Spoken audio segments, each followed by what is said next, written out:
ನಮಸ್ಕಾರ ಸ್ನೇಹಿತರೆ, ಇಂದು dhaba style egg curry ಹೇಗೆ ಮಾಡೋದು ಅಂತ ನೋಡೋಣ. ವಿಡಿಯೋ ಪೂರ್ಣ ನೋಡ್ರಿ, ಲೈಕ್, ಶೇರ್, ಸಬ್ಸ್ಕ್ರೈಬ್ ಮಾಡಿ. ಮೊದಲಿಗೆ ಮೊಟ್ಟೆನ ಬೇಯಿಸ್ಕೊಂಡು ತಗೊಳ್ಳೋಣ.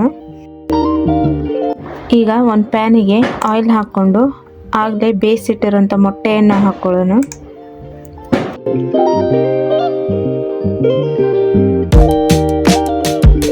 ಮೊಟ್ಟೆನ ಫ್ರೈ ಮಾಡಿಕೊಂಡ್ರೆ ಟೇಸ್ಟ್ನು ಚೆನ್ನಾಗಿ ಬರುತ್ತೆ. ಸೊ ಮೊಟ್ಟೆಯನ್ನು ಫ್ರೈ ಮಾಡ್ಕೊಳ್ಳೋಣ. ಮೊಟ್ಟೆ ಫ್ರೈ ಮಾಡಿ ಒಂದು ಚಿಟಿಕೆ ಅರಿಶಿನ ಮತ್ತು ಒಂದು ಚಿಟಿಕೆಯಷ್ಟು ಖಾರದ ಪುಡಿಯನ್ನು ಹಾಕ್ಕೊಂಡು ಸ್ವಲ್ಪ ಹುರಿಯೋಣ.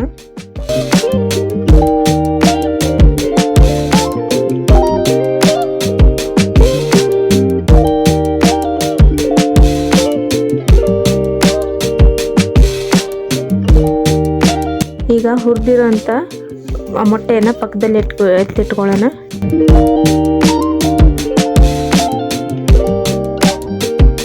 ಈಗ ಅದೇ ಬಾಣಲೆಯಲ್ಲಿ ಈರುಳ್ಳಿನ ಹಾಕ್ಕೊಂಡು ಸ್ವಲ್ಪ ಗೋಲ್ಡನ್ ಬ್ರೌನ್ ಬರೋ ಮಟ್ಟ ಹುರ್ಕೊಳ್ಳೋಣ.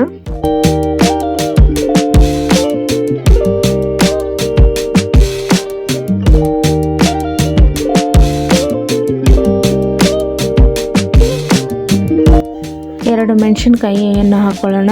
2 ಪಲಾವ್ ಎಲೆ ಮತ್ತು ಸ್ವಲ್ಪ ಚಕ್ಕೆ, 4 ರಿಂದ 5 ಕಾಳುಮೆಣಸು ಮತ್ತು 5 ರಿಂದ 6 ಲವಂಗ, 1 ಏಲಕ್ಕಿಯನ್ನು ಹಾಕೊಳ್ಳೋಣ.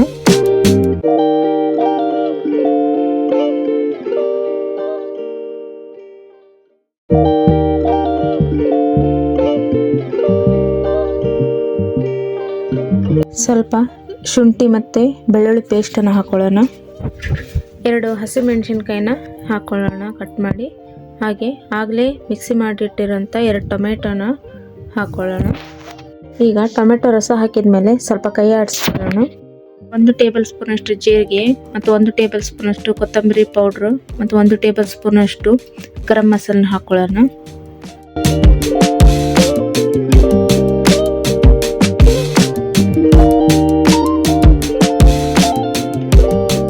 ಎರಡು ಸ್ಪೂನಷ್ಟು ಖಾರದ ಪುಡಿ ಹಾಕ್ಕೊಂಡು ಕೈ ಆಡಿಸ್ಕೊಳ್ಳೋಣ.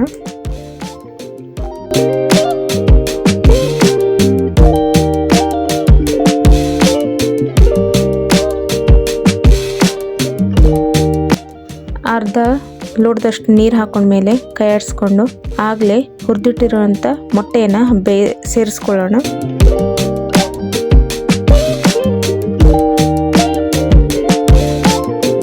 ರುಚಿಗೆ ತಕ್ಕಷ್ಟು ಉಪ್ಪನ್ನು ಸೇರಿಸ್ಕೊಂಡು ಒಂದು 5 ನಿಮಿಷ ಬೇಯಕ್ಕೆ ಬಿಡೋಣ.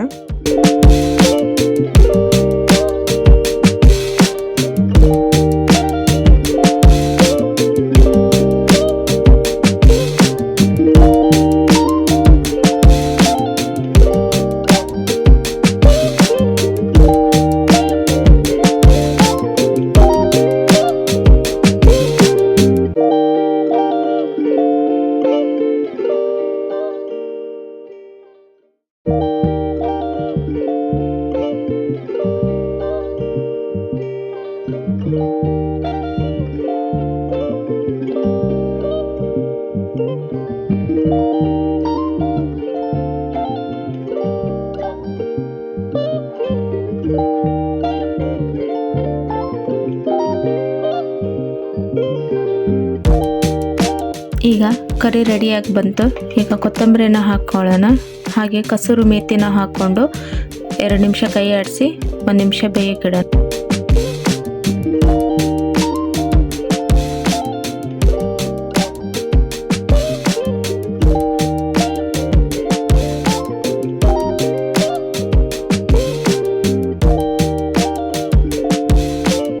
ಈಗ ನೋಡಿ, ಮನೆಯಲ್ಲೇ ಧಾಬಾ ಸ್ಟೈಲಲ್ಲಿ ಎಗ್ ಕರಿಯನ್ನು ಮಾಡಿದ್ವಿ. ಇದು ಬಿಸಿ ಬಿಸಿ ಅನ್ನದ ಜೊತೆ, ಚಪಾತಿ ಅಥವಾ ರೊಟ್ಟಿ ಜೊತೆ ಟೇಸ್ಟಿಯಾಗಿ ತಿನ್ಬೋದು.